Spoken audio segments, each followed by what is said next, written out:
Hey everyone, thank you so much for clicking on my channel and welcome to Foundation Friday. I'm going to be testing another foundation today. So the foundation that I have for today is the number 7 Stay Perfect foundation. I picked this up at Target. I've seen this brand at Target lots of times and just kind of walked past it, but started to see it on social media a little bit, so I thought I would give this a try. So let's go ahead and look at the packaging in the box and just see what the claims of this foundation are. So here is the bottle. It is a nice glass bottle. It has a pump, which you all know I love. On the box it says it is the Stay Perfect foundation. It is for all skin types. And it says it is a medium coverage, non-stop complexion perfection all day wear, and it has SPF 15 in it and it's hypoallergenic. The side of the box here says, long-lasting foundation for a naturally flawless complexion with super staying power. This comfortable foundation feels lightweight and breathable and gives an even-toned, beautifully smooth complexion that looks fresh all day long. It can be relied on to stay perfect, up to 17 hours of wear, weatherproof and transfer-proof. It won't cake or flake on dry skin, nor slide and shine on oily skin. Stay perfect, look great, no matter what. For best results, shake before use. I always shake my foundation bottles anyway. Blend on smoothly and evenly with your fingers or a sponge, working downwards and outwards from the center of your face. I'm not gonna use my fingers. Hypoallergenic, because all skin can have sensitive moments. All our foundation products are hypoallergenic, so they are kind to even the most sensitive skin types. If you would like to see me review and demo the number 7 Stay Perfect foundation, then you are in the right place. Just keep on watching. I have already washed, moisturized, and primed my face. I used my Benefit Matte Rescue Primer as always. In fact, I just came from a facial, so we did some extraction. So I've got some like swollen red spots on my face right now, but I'm just gonna go with it. I'm going to start with one pump. It is runny, it's running down the back of my hand. This is definitely more of a neutral to cool color. It does look pretty dark for me, story of my life. I'm going to apply half of my face with a brush. I'm just gonna use my Real Techniques sculpting brush just because none of my other foundation brushes are clean at the moment. And then I'm going to apply the other half with my Real Techniques Miracle Complexion Sponge. So I'm just gonna kind of go right in here. It's very thin, very almost watery feeling.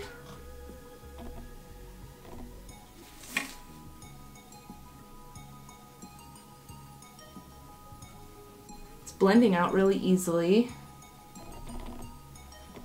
I've already used that full pump on just my cheek, so I'm gonna need another pump here.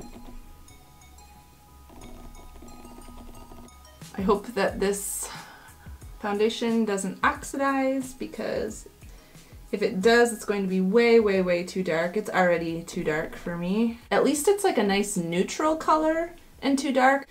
I don't like it when foundations are too dark and then they have a really warm, like orangey undertone. That bothers me more than if it's too dark and just has kind of a cool neutral undertone. I used 2 full pumps to do that side of my face. So I'm gonna just kind of go in with the sponge on this side. I'm gonna just go in with 2 pumps right away because I already know that I'm gonna need that much.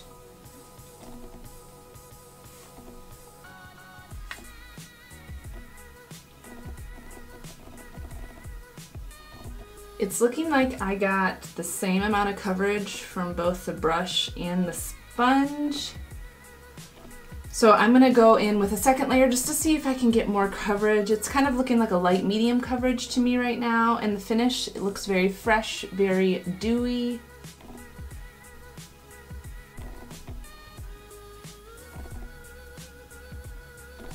The coverage is buildable. It's a nice medium coverage right now. I used a total of 5 pumps to get medium coverage, but the consistency is very thin. So you can typically build up really thin foundations to get more coverage. I'm happy with this coverage right now, so I'm gonna stop at 5 pumps. Oh my gosh, you guys, this foundation is so beautiful. It's so radiant and voluminous. It reminds me a little bit of the Josie Maran Vibrancy foundation, just really pretty.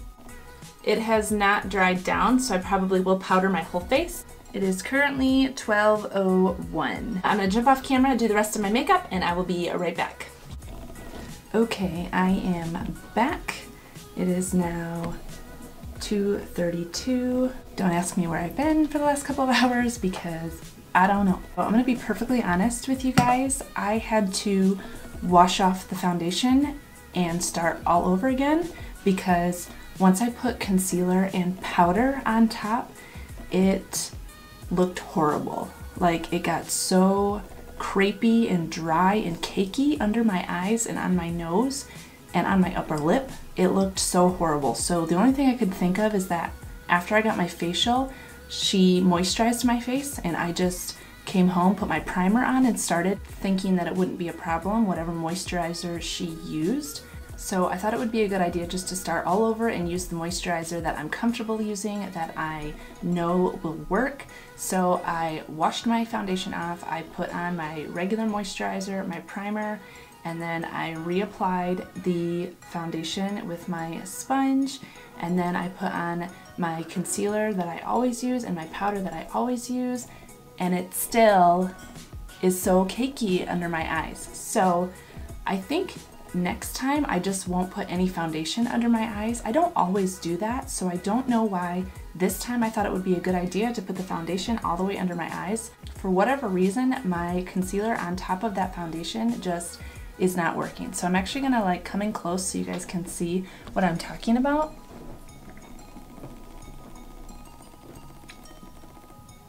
I don't know if this is in focus or not, but under my eyes just looks so crepey and dry, and it's just causing my concealer to crease so bad. I know my nose is out of focus right now, but before I applied like my highlighter and stuff, like there was just like little dots everywhere. It was almost like the foundation wasn't staying where my larger pores were.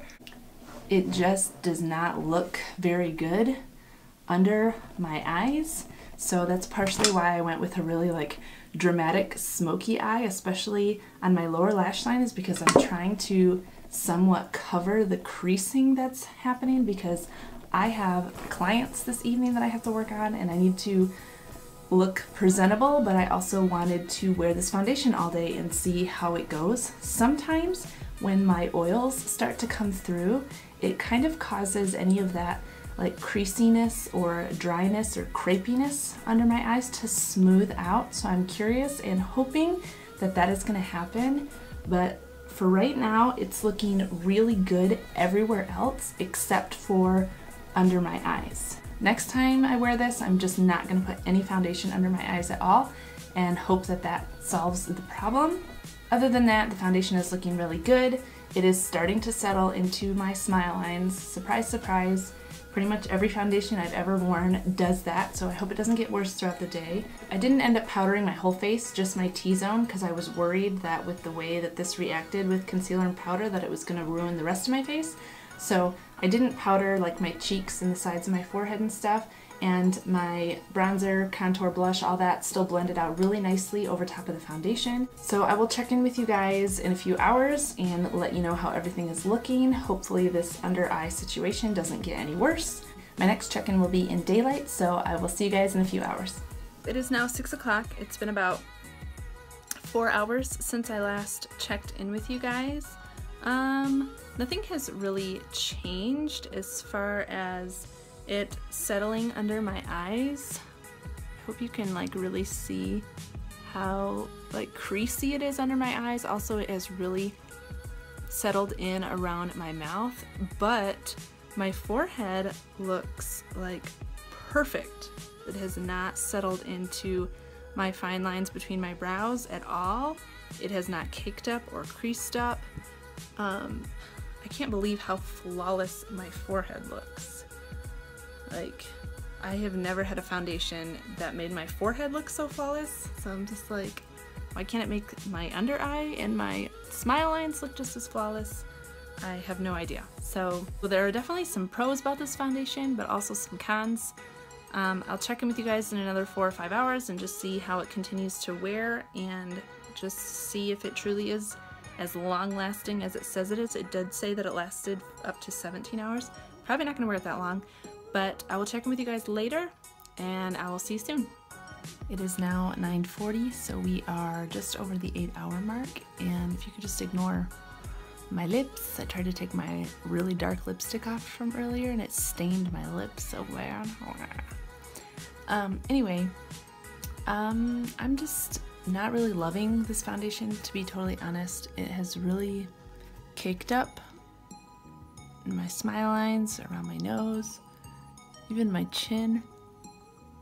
It's gotten really weird. Like, there's just like little spots everywhere, like caked up little spots. The under eye issue has just been an issue all day. The only spot that has kind of remained looking good all day, other than it's a little bit shiny now, is my forehead. It just didn't really crease up or cake up on my forehead. I just don't love this foundation. Maybe it's the fact that I had to put 5 whole pumps on my face to get medium coverage. Maybe that's why it's caked up. I will try this foundation again. This might be a good one just to mix in with other foundations.